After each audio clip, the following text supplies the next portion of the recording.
حیدرآباد کے نظام کی میراث میر مکرم جاں کے انتقال کے ساتھ ختم ہو گئی۔ خاندان کا آخری چراغ ان کے انتقال کے بعد ہی بجھ گیا۔ نظاموں کی دولت اور شان و شوکت کس طرح انہوں نے اپنے ہاتھوں سے کھو دی اور آخری ایام میں اپنی زندگی کیسے بسر کر رہے تھے، اس ویڈیو میں ہم جانیں گے۔ آخری نظام عثمان علی خان کے پوتے میر مکرم جاں کا ہفتے کی رات 10:30 بجے ترکی کے شہر استنبول میں انتقال ہوا تھا۔ وہ 90 سال کے تھے اور بڑھاپے سے متعلق بیماری کی وجہ سے اپنی نیند میں سکون سے انتقال کر گئے۔ مکرم جاں جو حیدرآباد میں اپنے آبائی قبرستان میں دفن ہونا چاہتے تھے، 8ویں مکرم جاں عرف آصف جاں کی نماز جنازہ مکہ مسجد حیدرآباد میں ادا کی گئی۔ اسے چار مینار کے قریب نظاموں کی شاہی قبروں میں سپرد خاک کیا گیا، جہاں 7 میں سے 5 نظام دفن ہیں۔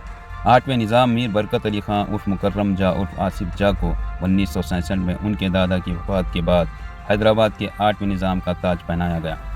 وہ خلافت پیلس نائس پیلس فرانس میں عثمان کے بیٹے اور وارث اعظم جاں کے ہاں پیدا ہوئے۔ علی خان ریاست حیدرآباد کے آخری حکمران ان کی اہلیہ شہزادی در شوار کے ذریعے، جو ترکی کے آخری سلطان سلطنت عثمانیہ سلطان عبدالمجید دوم کی بیٹی 6 اکتوبر 1933 کو تھی۔ دہرادون کے دون اسکول میں ابتدائی تعلیم مکمل کرنے کے بعد انہوں نے ہارو اور پیٹر ہاؤس کیمبرج سے تعلیم حاصل کی۔ انہوں نے لندن اسکول آف اکنامکس اور Royal military academy send Hurst میں بھی تعلیم حاصل کی۔ مکرم جاں کا مکمل لقب ہے عزت مآب HEH۔ نواب میر برکت علی خان صدیقی بہادر سپہ سالار فتح جنگ نظام حیدرآباد اور برار ان کا فوجی لقب اعزازی لیفٹیننٹ جنرل ہے۔ مکرم جاں نے 5 شادیاں کی۔ ان کی پہلی بیوی ایک ترکی رئیس اسرا برگن تھی، جس سے انہوں نے 1959 میں شادی کی تھی۔ مکرم جاں نے حیدرآباد میں اپنا خزانہ آسٹریلیا کے باہر ایک شیپ اسٹیشن کے لیے چھوڑ دیا، کیونکہ وہ اس کے ساتھ آسٹریلیا نہیں جانا چاہتی تھی۔ اس کے بعد 1989 میں مکرم جاں نے ایک سابق ایئر ہوسٹس اور BBC کی ملازمہ ہیلن سیمنز سے شادی کی۔ اس نے اسلام قبول کر لیا اور اپنا نام بدل کر عائشہ رکھ لیا۔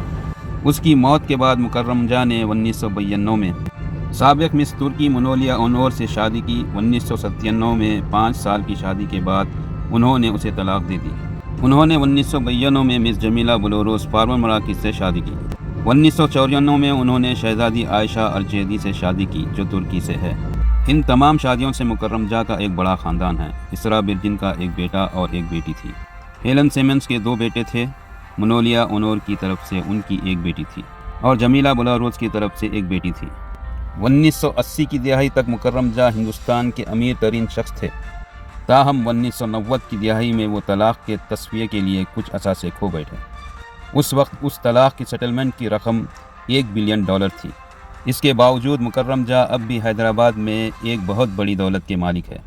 ان کی پراپرٹی میں 4 محلہ پیلس، فلک نما پیلس، ناظری باغ محل، کنگ کوٹھی، چیران پیلس، بنجارہ ہلز پرانی حویلی، اورنگ آباد میں نوکھنڈا محل ہے۔ فی الحال حیدرآباد میں ان کے 2 اہم محلات 4 محلہ اور فلک نما کو بحال کر کے عوام کے لیے کھول دیا گیا ہے۔ پہلے ایک عجائب گھر کے طور پر نظام کے دور کی نمائش کرتا ہے اور دوسرا فلک نما ایک لگژری ہوٹل کے طور پر۔ مکرم جاں HEH کے چیئرمین تھے۔ نظام کا چیریٹیبل ٹرسٹ اور مکرم جاں trust for education and learning MJTEL جو اب پرانی حویلی حیدرآباد میں واقع ہے۔ مکرم جاں کو وراثت میں دنیا کی سب سے امیر ترین دولت اس وقت ملی جب ان کے دادا حیدرآباد کے آخری نظام کا انتقال 1967 میں ہوا، لیکن عالیشان محلات، شاندار زیورات، ایک چمندار نیلے خون والی یورپی شہزادی کی بیوی کے لیے اس کی خواہش اور اس کا شاہانہ طرز زندگی مکرم جاں کو مہنگا پڑا، کیونکہ ان میں اپنی وراثت کا انتظام کرنے کی خواہش کی کمی تھی۔ 30 سال سے کچھ زیادہ عرصے میں ایک موقع پر ان کے بڑی دولت کا تخمینہ 25,000 کروڑ روپے سے زیادہ تھا۔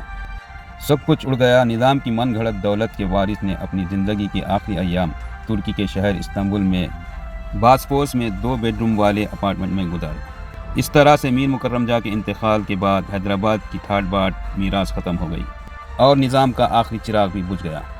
8ویں نظام مکرم جاں کے بارے میں آپ کی کیا رائے ہے، کمنٹس میں ضرور بتائیے۔ ویڈیو پسند آئے تو لائک کریے اور اگر آپ میرے چینل پہ نئے ہیں تو میرے چینل کو سبسکرائب کر لیجیے تاکہ میری ایسی ہی ویڈیو آپ کے موبائل پہ پہلے پہنچے۔ دیکھنے کے لیے شکریہ۔ ملتے ہیں پھر اگلی ویڈیو میں۔ اللہ حافظ۔